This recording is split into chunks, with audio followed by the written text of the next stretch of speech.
with El Paso. I also have the joy of connecting with the radio audience in the borderland through the Summons broadcast heard each weekday at 5 p.m. right here on this station. On Summons, we study the Bible book by book, chapter by chapter, verse by verse, precept by precept. Please join us each weekday at 5 p.m. for Summons right here on KELP.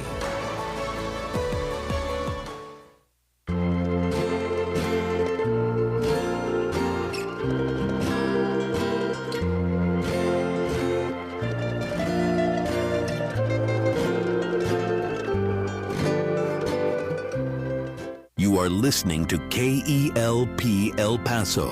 Feed your mind, feed your soul at 1590 AM, 95.9 FM. Streaming worldwide at KELPradio.com. 915 Talk is a production of Desert Voice Media. You can visit desertvoice.media to learn more. 915 TALK.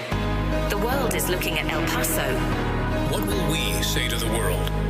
From the KELP studio in El Paso, this is 915 Talk. And now your host.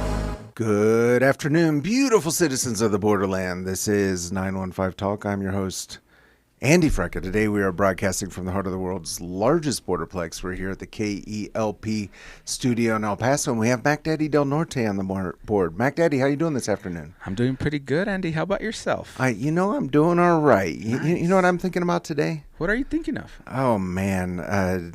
Heavy conversations. Really? Okay. Yeah. Do you know who Jackie Robinson is, Mac Daddy? No, I do not. You don't know who Jackie Robinson is? See, that's the problem with kids these days. I do not. I think most of our listeners know who Jackie Robinson is. Really? Nope. He is a legendary American baseball player. Oh, okay. Yeah. Okay. Well, that's not what the program's about. But okay. But he did have a quote, and it's this: "A life is not important except for the impact it has on other lives." Oh, wow. Yeah, and it's interesting. You know, we go through our lives, we're thinking about, paying our mortgage. We're thinking about how, for some reason, the Texas gas service increased the cost of delivery for our gas. Yes, they did. We're thinking about all these things.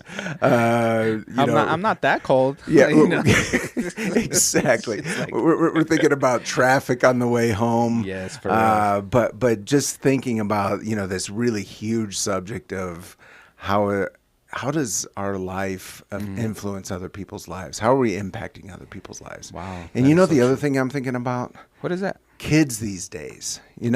We talk about kids these days a lot on this program. We do? Yeah, and I think a lot of times we can look at teenagers. Teenagers. I've had some teenagers.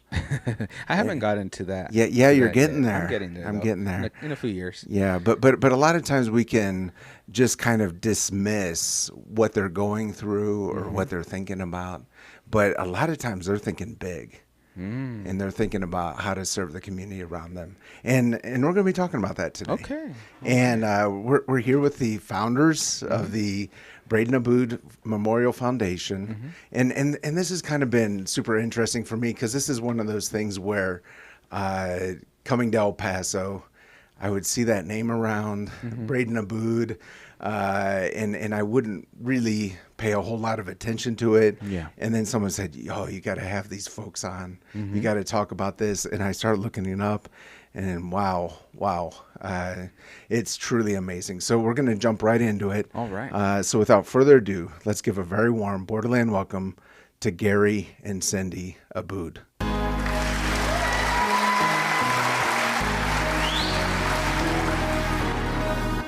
Gary and Cindi, welcome to 915 Talk. Thanks, Andy. Thanks for having us. Yeah, so wow, what a big conversation to think about how our lives can affect the world around us. And I know that was really what your son Braden was about. So tell us about Braden. Well, Braden was a very charismatic kid all his life. Just tons of personality, tons of involvement, loved sports. Anything with a ball he would be involved in. That quote you just quoted from Jackie Robinson was one of his favorite quotes.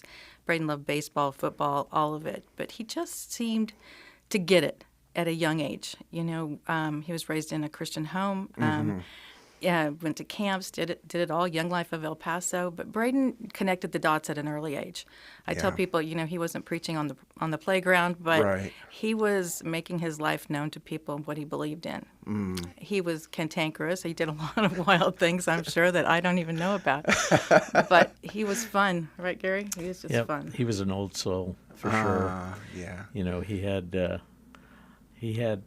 tons of friends, and we were just very fortunate. I mean, he was the kind of child, not being our only child, we have a beautiful daughter as well, but, you know, at the age of 14, it was an unusual personality that he had. It was very caring and giving and very, very loyal to his friendships for sure, and did not discriminate. When I say did not discriminate, I mean in his friendships, not necessarily race-based, even though he went to a school that was predominantly Hispanic in the Upper Valley and drew in a lot of kids of all sorts of financial means.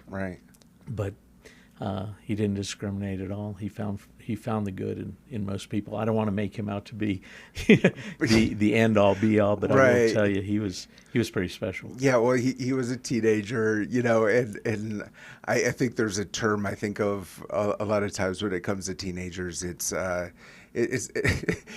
meant to be endearing, but jelly between the ears, you know. And I've seen a lot of kids who, you know, they have their moments where they're just not thinking. I think that's just part of growing up. But like what you're saying is, looking at Braden, you saw that he was not just thinking about life right there, what was right in front of him. He was thinking a little bit bigger and was, like you said, an old soul. He was an old soul. Okay, so it's obviously a very difficult story. I'm sure it's one you've told many times. So he passed away at the age of 14. It was not expected. So we had decided, Braden had grown up, like I said, doing all sports, and so he had been a snow skier from an early age. And we went to Ruidoso a lot. He skied on lots of different places. But that weekend we happened to go up there and take 2 carloads of kids for the weekend. And so we had a lot of kids with us that were watching this all go down. And these are, you know, skiing is a fairly safe sport for that, not for breaking bones and stuff like that, but for death. It doesn't happen very often. And so it was the last thing Gary and I had ever thought would happen, and until you get that phone call, you know, and Braden fell on an intermediate slope on a hard piece of ice and hit his head.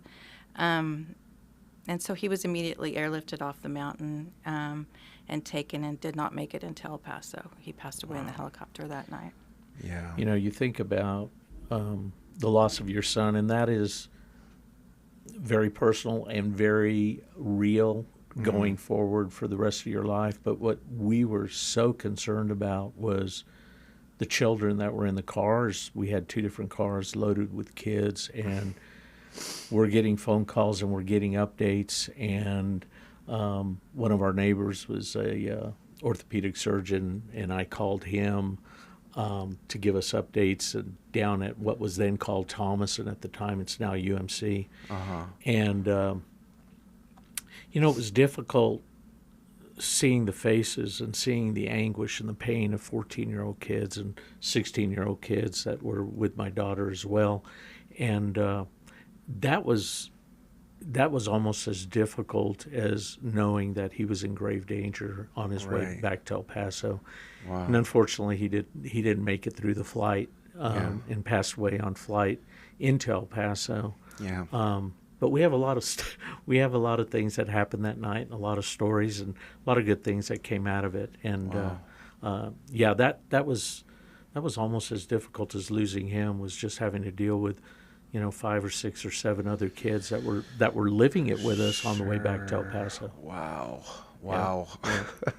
Yeah, there are of course no words for that kind of pain, and I didn't know the part of here you are really driving Braden's friends. Yeah. Back home. Yeah.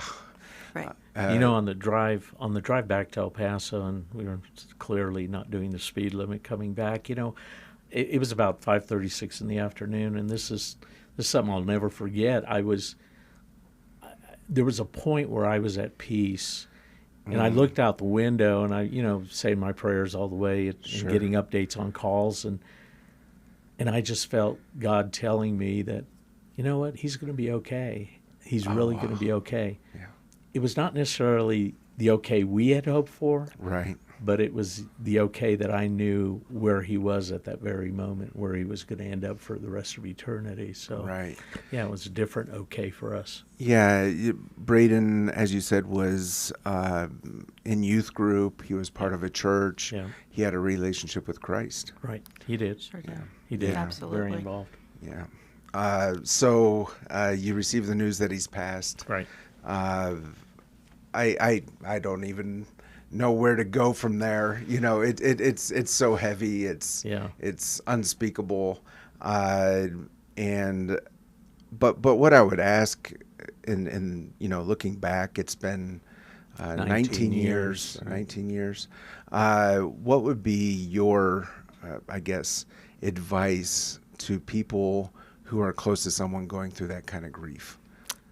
I, through Braden's Foundation, I've had to talk to so many parents, sadly, that have gone through the same thing that Gary and I have.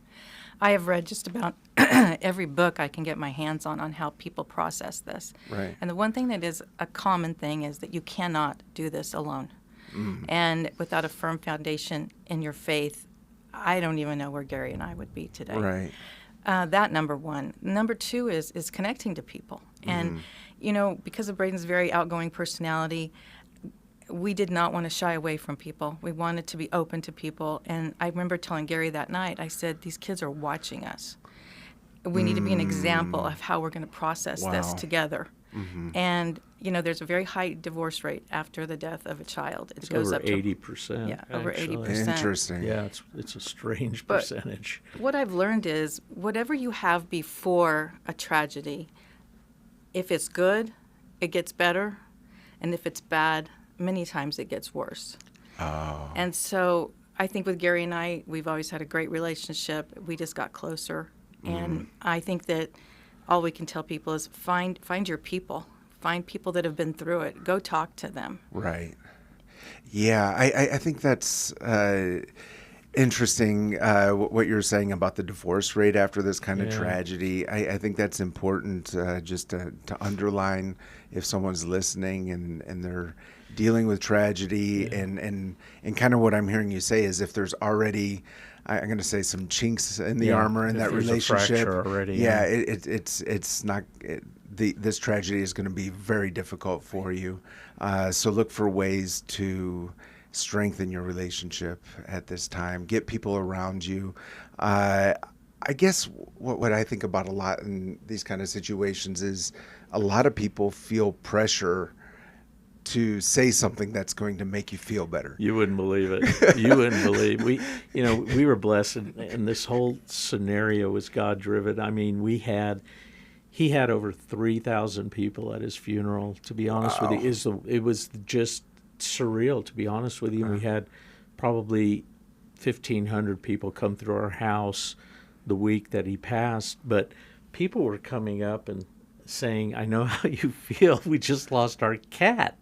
I mean, you have to laugh at this. People say I the mean, darndest is it not true, things. Cindy? I mean, honest to goodness. Or I lost a grandmother who was 102, Right. She was around our life growing up. But the cat one is the one that really, I didn't know how to process it, to be honest. Our tolerance really grew through this. Right, It right. really Man. did.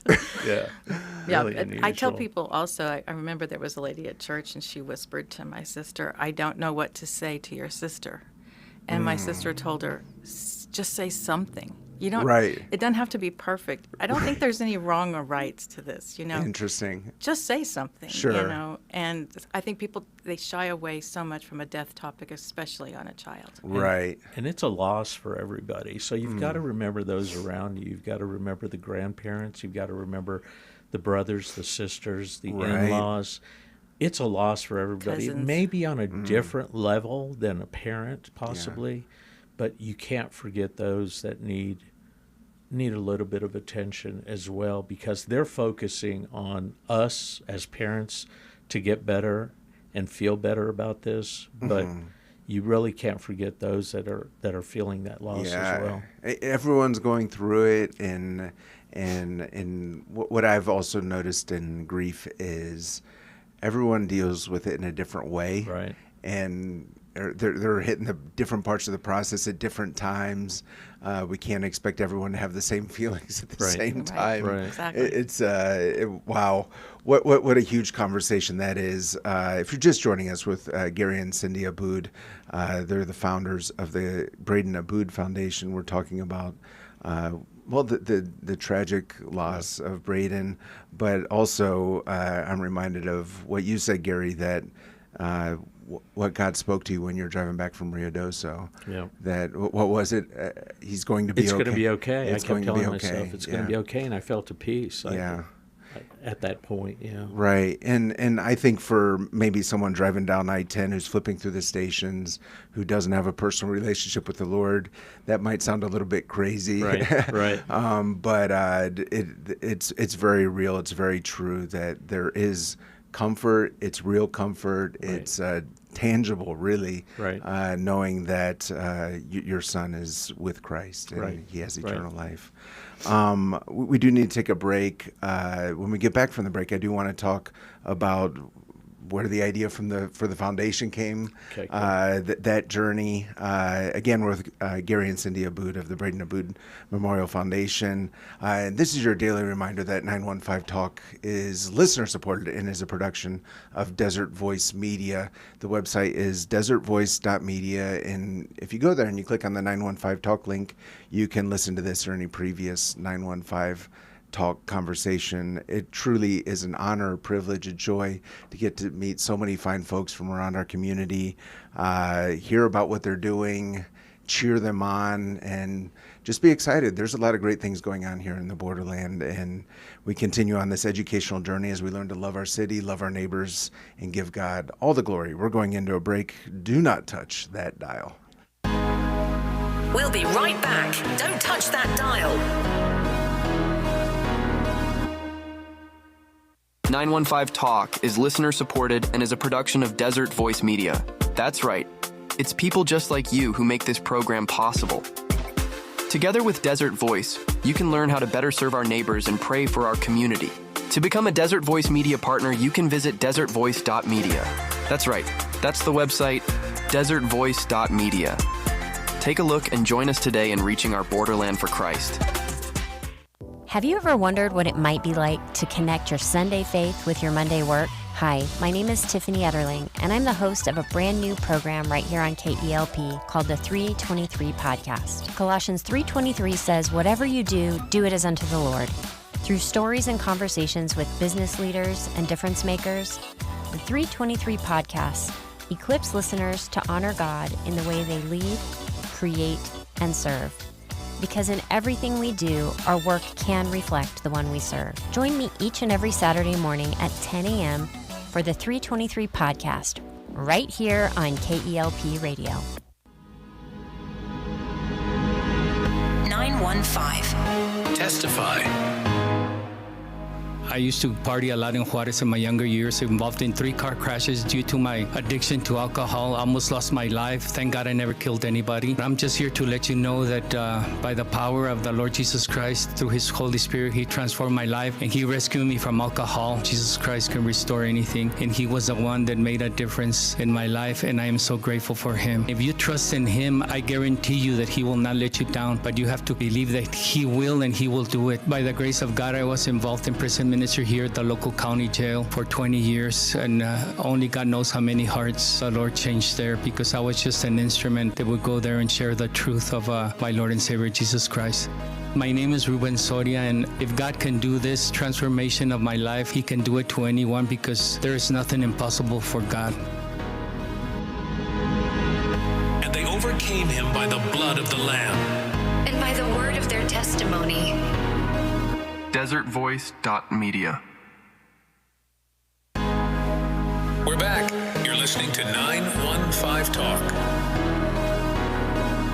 We are back, and you are listening to 915 Talk. I'm your host, Andy Frecka. Today, we are with Gary and Cindi Aboud, the founders and directors of the Braden Aboud Memorial Foundation. Before we went into the break, we were talking about, the tragic loss of Braden, unexpected, and the extra layer that I didn't know about, but was very real, particularly on that day. You were there with all of Braden's friends. Braden's being life flighted back to El Paso. You're feeling, of course, above all the concern and pressure for your son, but also the concern for his friends as you're driving quickly back to El Paso. Right. As you said, with the Lord, everything is okay with Braden. Right. That doesn't take away from, I'm sure, a lot of the emotion, right, if not most of it. But 3,000 people came to his funeral. 3,000. And at what point, after all that, was it the dust settled and you're like, we need to start a foundation? Or what happened there? So Braden was really involved in his junior high class. It was 8th grade. He was getting ready to go into high school that next year. And the school just kind of got quiet. I mean, Lincoln let out for that day. Coronado let out for that day. A lot of Franklin was closed. It's why these people didn't all know Braden, but they could all see themselves in the story. So the story just kept getting bigger. I thought it would calm down a little bit. They had a memorial at Lincoln for him, which is now Don Haskins. And the kids wanted to do something in honor of Braden. And Gary and I were still completely overwhelmed. We had a daughter that was a junior in high school.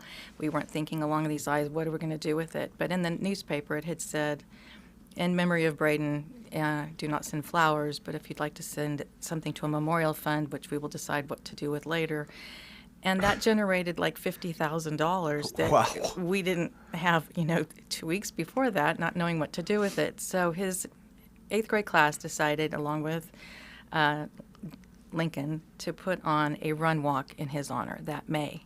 So this was February, and this is going to May. My sister, friends, people came together to run this run walk until the school district found out that over 1,000 people were going to come to this run walk. And so that was our first event. It generated extra money, and Gary and I stepped in. We had to step in to take over the race and get the insurance and things for it. So the liability is strong for that. Sure. And it was going to come out of the Upper Valley, which they never had a race this size coming out of that park and that school at Zach White Elementary School. So we just took that and decided that this needed to become a memorial foundation. Gary, being an attorney, knew the loopholes to go through to get us the 501c3 status. Right. That's how it started. Okay, so I find this so fascinating. It wasn't. It doesn't sound like it was you saying we need to memorialize Braden's life. No, we would have never thought of this. Yeah, we were just captured by the community and just lifted up and carried on that journey. And it wasn't just that. I mean, there were so many other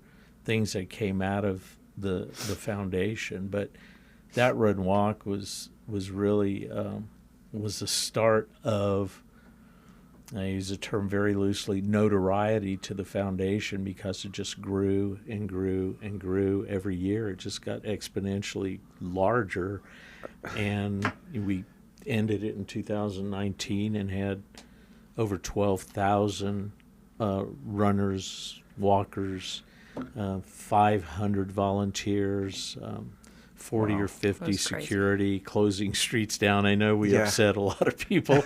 Once a year, we upset a lot of people in the neighborhood, but it just it wasn't us. It absolutely was God-driven. I mean, it just was. Okay, so what I heard you say, though, was the idea originally was a group of 8th graders. Absolutely. One girl in particular. One girl in particular that came up with the idea that knew Braden really well. And I give her all the credit. But Braden's cousins jumped in. I have a niece of his cousin that is now a graphic artist in Austin, and she came up with the term Be Strong.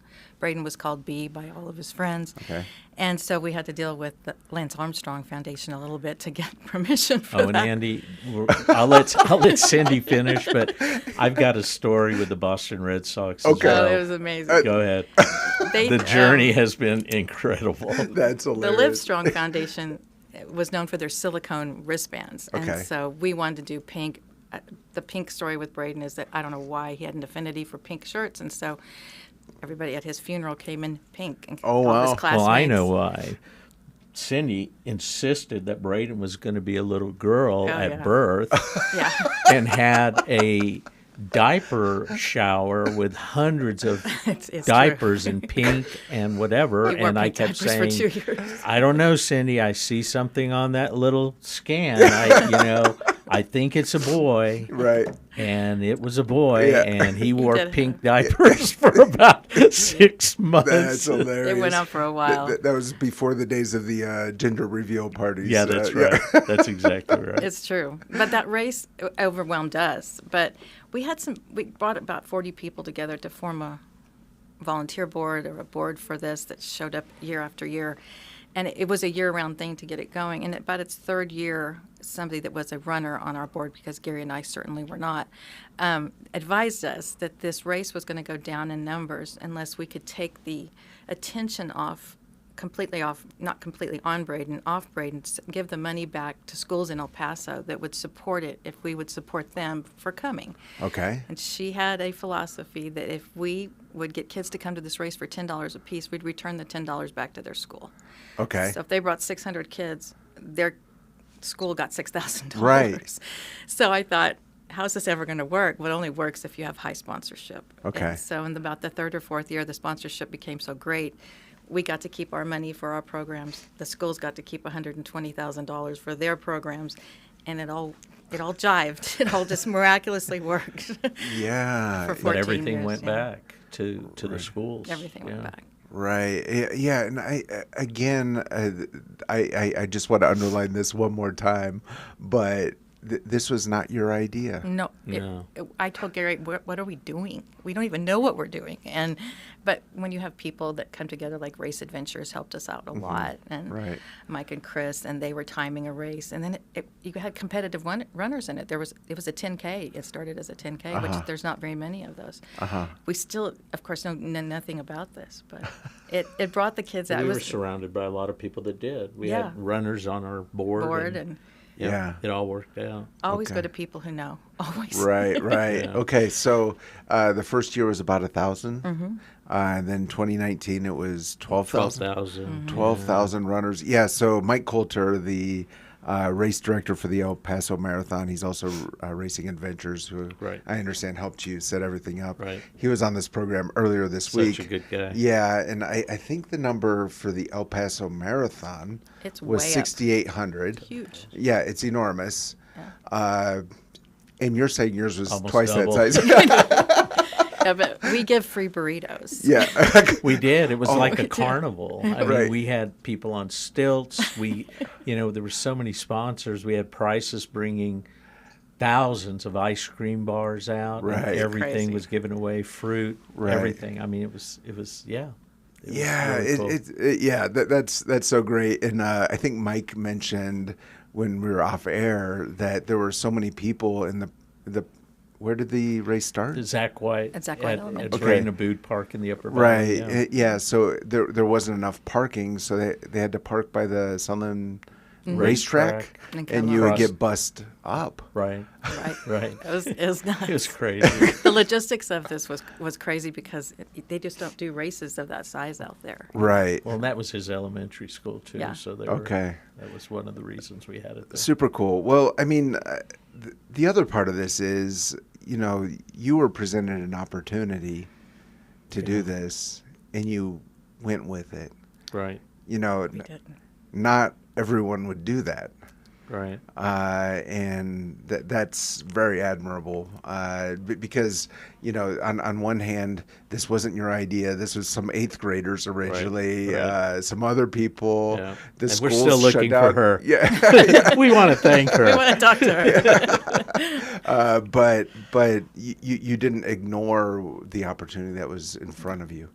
I do want to talk about later on about the Boston Red Sox story, all of these kind of things, because I know it's not always easy to run these kind of things. You kind of laugh about it and talk about the fun challenges, but I know it's not always easy.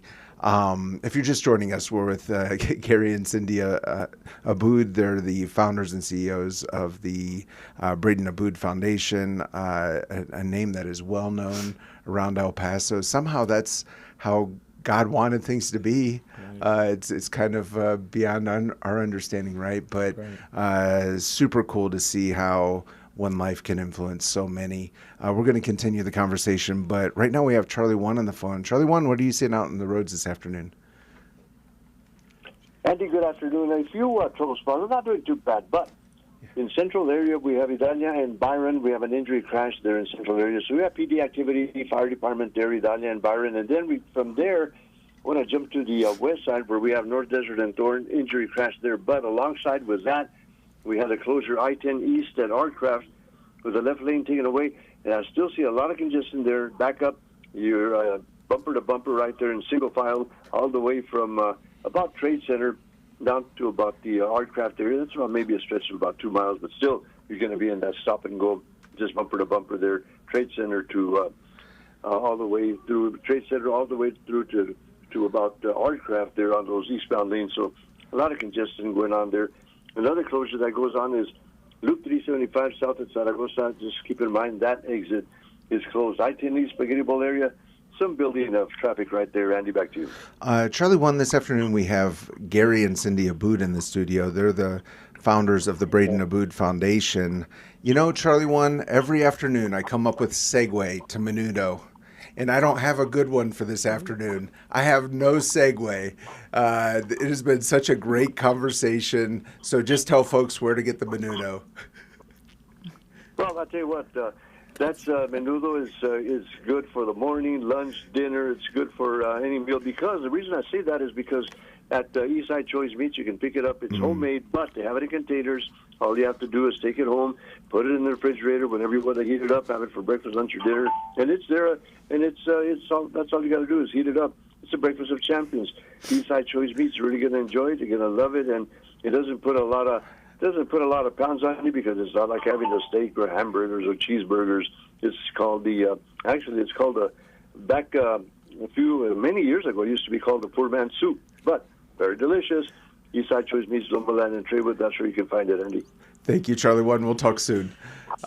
And we're back with Gary and Cindi Aboud. Gary and Cindi, our regular listeners will know how amazing that is. Every afternoon, I come up with a segue from the conversation topic. It's perfect. To menudo. That was perfect. And today, I could not come up with a segue. This has been such a great conversation, but let's talk about some of the challenges along the way, even if we can kind of chuckle about them now. Yes. So the foundation is Be Strong El Paso, and it's the letter B because Braden went by B, and then you ran into a few wrinkles. Well, it's trademarked. Yeah, we have it trademarked actually, but everybody in the world seems to be using Be Strong, so it would be an impossible task to go after everybody using it, and we don't necessarily want to do that anyway. But I tell you, back when they had if you recall, the Boston bombing where during the marathon, I remember a lot of lives were lost. They started using Boston Strong, which is great, which is perfectly fine. But they eventually started using Be Strong, and during the World Series, this was about 9 or 10 months afterwards, they started imprinting Be Strong in their field, and they had it all over the place. And clothing, that's right. And so, again, a worthy cause. Yeah, it was actually.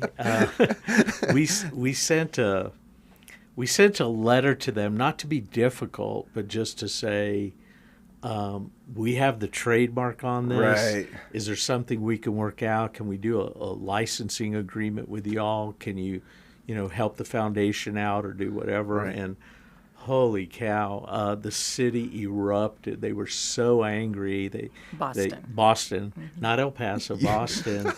And we had to shut our website down, our phones down, the language, it was just terrible. So I got into talks with the ownership of the Red Sox and Major League Baseball over this issue, which was nuts. But we were fortunate enough to get one of their premier disc jockeys in town on one of their radio stations, took our side and said, these people have had this for years. Why didn't your attorneys find out if they could use this name and that type of thing? So it was a battle royale. Let me tell you.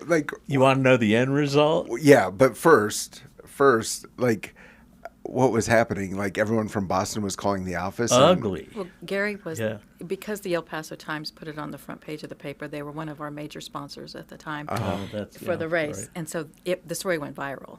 And so my nephew called from Texas A&M. He said, Cindi, Uncle Gary is the second lead story on Yahoo. And I go, well, your niece in Germany, she saw it in Germany and said she saw it as well. I said, what for? And she said, it's about the Be Strong logo. And so I said, Gary, you better turn this on. And that's when their community just erupted. Oh, I had CNN calling. I had Fox calling. It did hit the major news stations. I told them. I guess we could laugh now, right? Well, we can. And I told them, we've got to do something about this. Can we agree to work together on this and get a licensing agreement where the foundation could benefit a little bit from this? And they decided not to, but I said, in one of the interviews with one of the media outlets, I said, well, then we'll have to do a cease and desist. And that's what lit the fire, I think, with the Boston fans. Wow. And it went downhill really quick after that. If I can interject this one thing, I want to make it clear that we said that if the money went back to the bombing victims, we don't care who uses Be Strong as long as it's benefiting kids or anybody. Yeah. At first it was, but then it was being sold for profit. And gotcha. So, okay. Yeah. So that's why we went for it. Yeah, and I mean, not to defend the immature responses of some of these fine citizens of Boston, but I guess for them it was also an emotional situation. Very. It was. They were not thinking through their actions. Oh my gosh. It was rough. It was rough for about a month. Yeah. Well, I mean, and it's also, I guess, a good reminder to all of us, we have these causes we believe in, and don't allow that cause that's important to you to allow you to become ugly. It was beyond ugly. It was like, don't show your face in Boston ever. Ugly. Right. Wow. Okay. So those are some of the things you went through. But I guess you're not planning any vacations to Boston anytime soon. We love Boston. City. It's a blast. Let me tell you, we just kind of incognito when we go into the city, never using our last name. Wear a fake mustache. They were very kind at the end. Yeah. Yeah. I mean, they sent us a signed bat from Big Papi, who's a Hall of Famer, and they sent, I don't understand this, they sent a Johnny Manziel helmet from Texas A&M, It was a big deal. They sent us $5,000, and they just de-identified. They stepped back and said, "This isn't something we want to do." They were super cool, right? The owners and Major League Baseball, but the fans were a little bit rabid, for sure. Well, I feel like this part of the program might be an encouragement to some folks who are listening and are a part of nonprofits. You're trying to do something good. You're in the middle of a storm right now. There's light at the end of the tunnel. Right. Keep on keeping on. If you're just joining us with Gary and Cindi Aboud of the Braden Aboud Foundation, we started the conversation talking about Braden, about the whole issue, the whole journey of grief and loss, then how the Braden Aboud Foundation started, and what's most fascinating to me is it wasn't your idea, and again, kind of what I talked about at the beginning of the program is paying attention to what young people are passionate about. And what's kind of cool about that story, too, is a bunch of 8th graders decide there's going to be a fundraising walk, a memorial walk, and which is so great of the 8th graders. But it's also great of the adults that you listen to them. And it's great of you all that you continued on in this. This was kind of just showed up on your radar. It wasn't something you're looking for, but you continued on. Right. And beyond that, Andy, I will tell you, a lot of our programs grew out of that. And Cindi can tell you a little bit about our blanket drive and our shoe giveaways and everything else, because a lot of it was tested through Lincoln Middle School, where Braden went to school, and it grew into all of our programs and projects. Yeah, I see on the website over 3 million has been returned to the El Paso community. I do want to get into that conversation. First, we do need to take a break. Before we go into the break, this is where KELP Radio would like to thank its impact partners. These are local businesses, nonprofits, churches, educational institutions who have joined us in our journey to serve our community through radio ministry. The one I want to point out today is Caring Companions. This is if you have a loved one who needs some help around the house and they want to stay home, they don't want to go away to an assisted living facility, caringcompanionsep.com. Really good folks over there, and it's been fun on this program to have several guests say, hey, we use their services. They're really, really great. caringcompanionsep.com.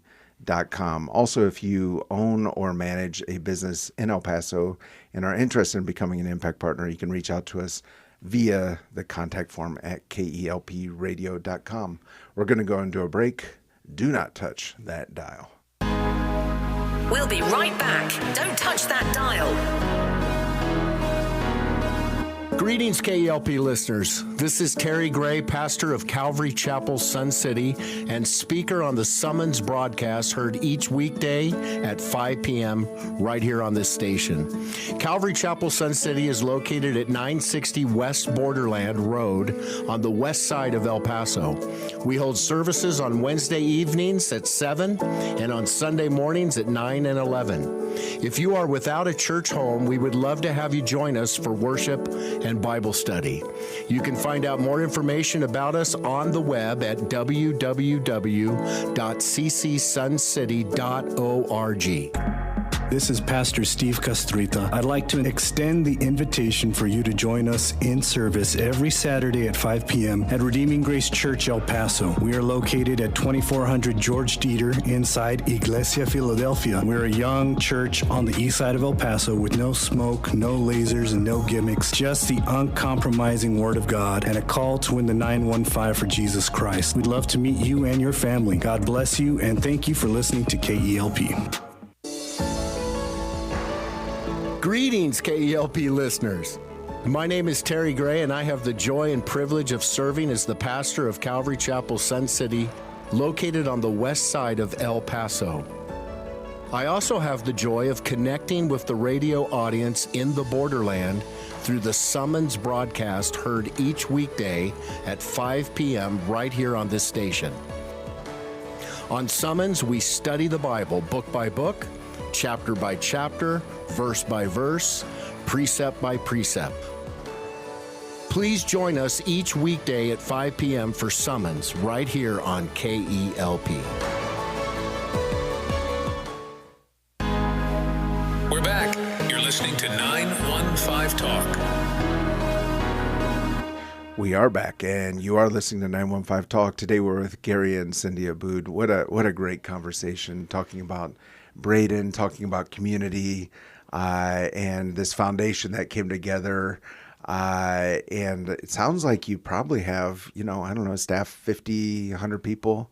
What are we talking here? During the race, we had a ton of people. Yeah. I wanted to emphasize that this is a volunteer organization. Right. There's about 40 people that sit on our volunteer board. And we have one 18-hour-a-week employee that runs the office. Yeah. And so, it's totally volunteered. We have CPAs. Most of the things we have done through people of relationships in El Paso that have helped us at no charge to us. Right. I love that. I was joking about the staff of 100. The I staff wish. of 100. Yeah. But you have one paid staff person. One paid staff person. And during the break, did I understand you said that you yourselves received no pay for this? No Never, compensation. ever. Wow. We're just donors. 100% goes back to the community. Mm-hmm. I mean, there are some costs involved in, purchasing items that we give Sure, out to the of community course, in our projects, but 100%, with the exception of our one office manager. Yeah. Right.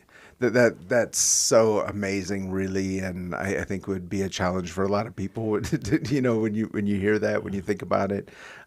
So before the break, we talked about how over $3 million has been returned to the El Paso community, and you mentioned the blanket drive. What's that? That was one of our first projects because it was something that Braden had seen on TV that year, that the need for blankets in El Paso and Juarez. And so it was one of the first things that his freshman class at Coronado High School came up with. And it's just grown and grown. I mean, there's probably 100,000 plus blankets that have been back in the community. Wow. To this day, I think we're the only structured blanket drive in El Paso every winter. It's both sides of the border. Both sides of the border. Oh, wow. We send them over with missionaries and churches and the colonias. This year, I think about 3,200 blankets went out.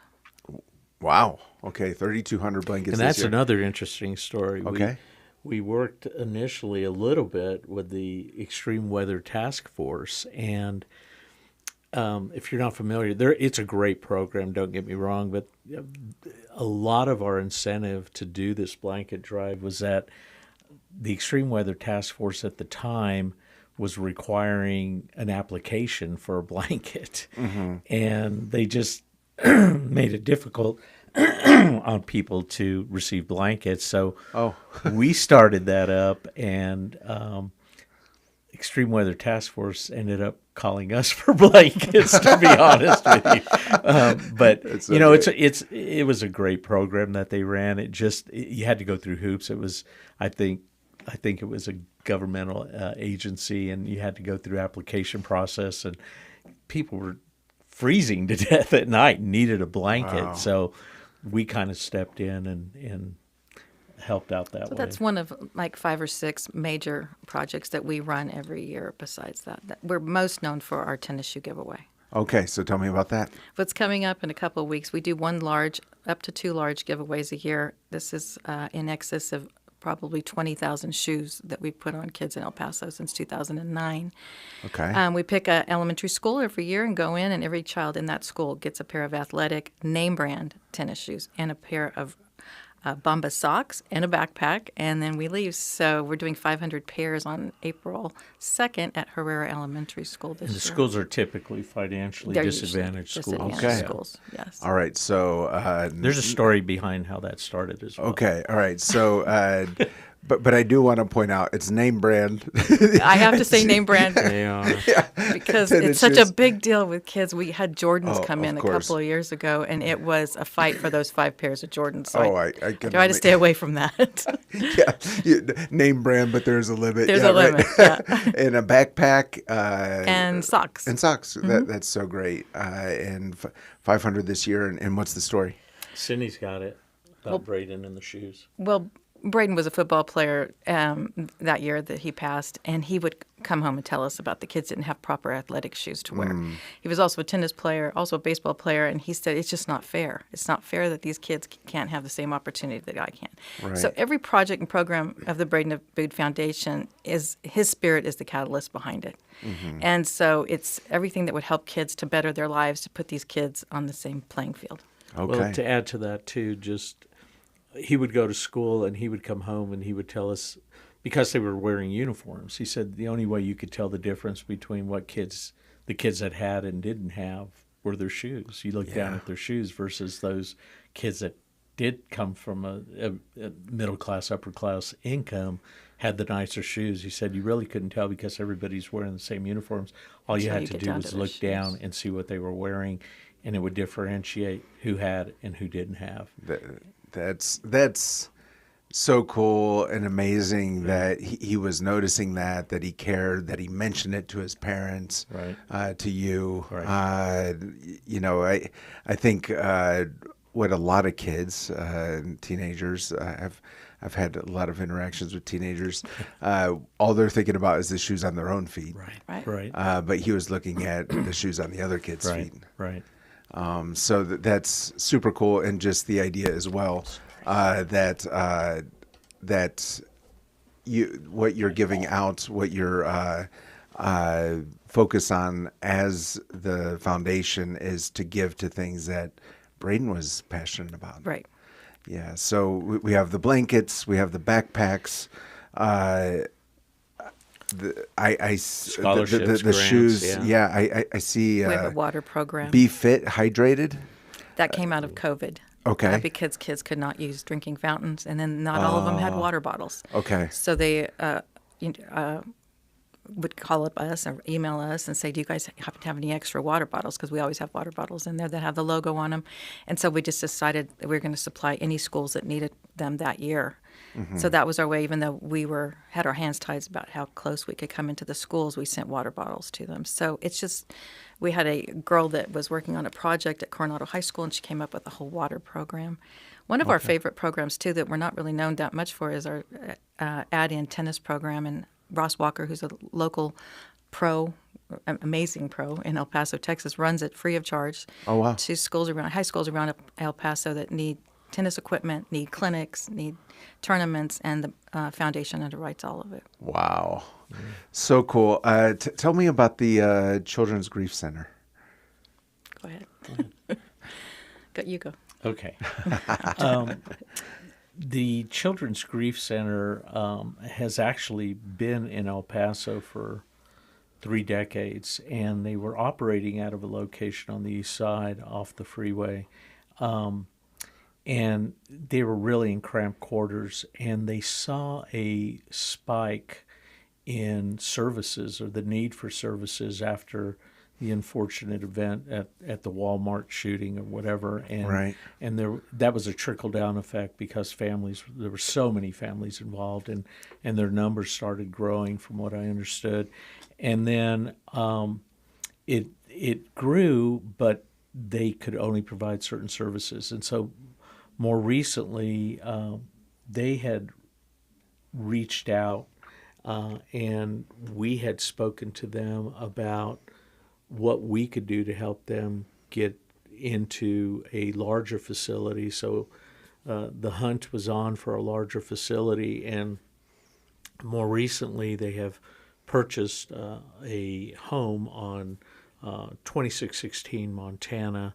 It's the Children's Grief Center of El Paso, and Cindi and I and our daughter had the extreme honor to be able to help personally, financially, not the foundation, to contribute to the new home on Montana. And it is a beautiful location, and they're at the point where they can offer services to a lot more children and families that are grieving or in the grief process. Yeah. And this is the only Children's Grief Center within a 600-mile radius. Wow. And so it's really important for El Paso, and that's the story behind it. So they gave us the naming rights to the facility, and it's titled Braden's Home of Hope. And we just wanted his first name on it. But I think that this is something Gary and I have been looking forward to go into our retirement with, is to a way to, for us personally, to be able to fund something that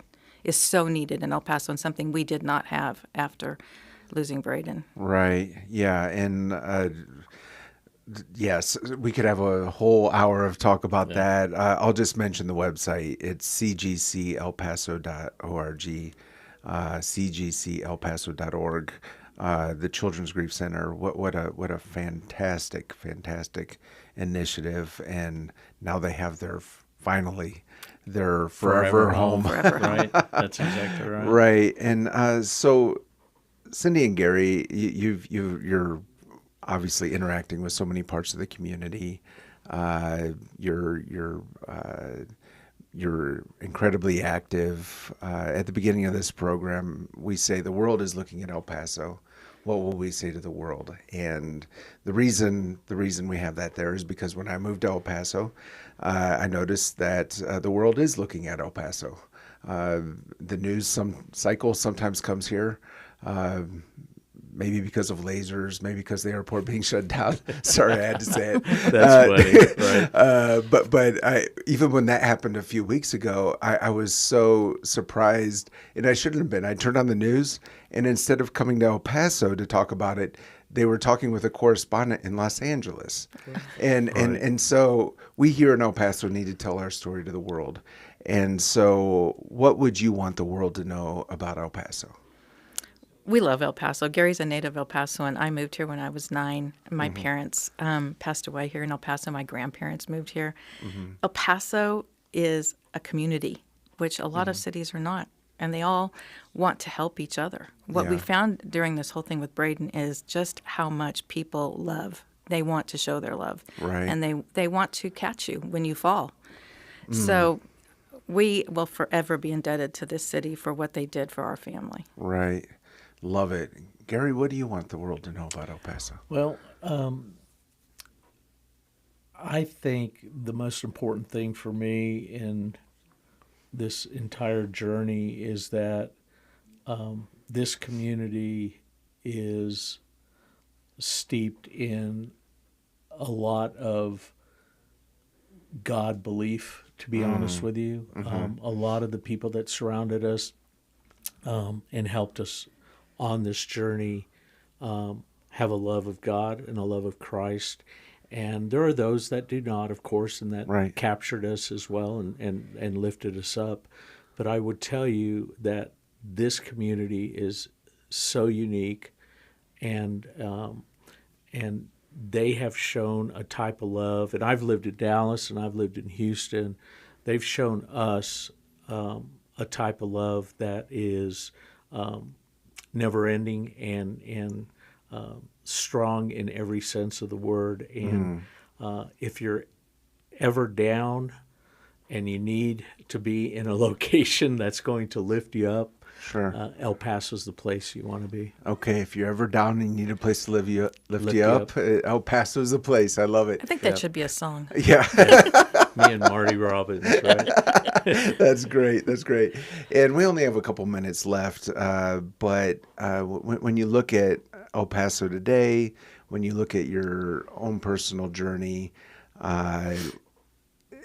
this is, I don't know how you would even answer this question, but I'll ask it. What do you think Braden would want to say to the listeners? How would he want to challenge them? You know, I think that we try to mimic how he would have been if he had lost us. And so Gary and I are not people, we're not shy, we're not, going to hide away. But I do think people grieve in all different ways, and there's no one way that's correct. Right. And I think Braden would not want anybody to think that his death was any more important than anybody else's. And it's not. He's just an example of how you can give back through a grief. And Gary and I will have grief forever. It doesn't go away. Of course. But I think the biggest thing I've taken is that a big part of me left that day with him, and a huge part of him stayed behind. And that's how I go forward. Yeah. Love it. Gary, what do you think Braden would say? I think he would say, hold on, the best is yet to come. Love it. Yeah. Thank you so much for coming in today, Gary and Cindi. Our pleasure. What a fantastic conversation. If you're listening and you only caught the tail end, be sure to check out the podcast version, the YouTube version. All those are coming out tomorrow on desertvoice.media. And to learn more about the Braden Aboud Memorial Foundation, you can go to bestrongelpaso.org. That's the letter B, strongelpaso.org. And that's ours in El Paso. That's not Boston's. Right. That's exactly right. And we own it. Yeah. Again, thank you so much for coming in. Thank you. As we always say, let's learn to love our city, love our neighbors, and give God all the glory. This has been 915 Talk. You have been listening to 915 Talk, a production of Desert Voice Media. To listen to this or any previous edition of 915 Talk, just visit desertvoice.media and click on the 915 Talk link. Let's continue to learn to love our city, love our neighbors, and give God all the glory.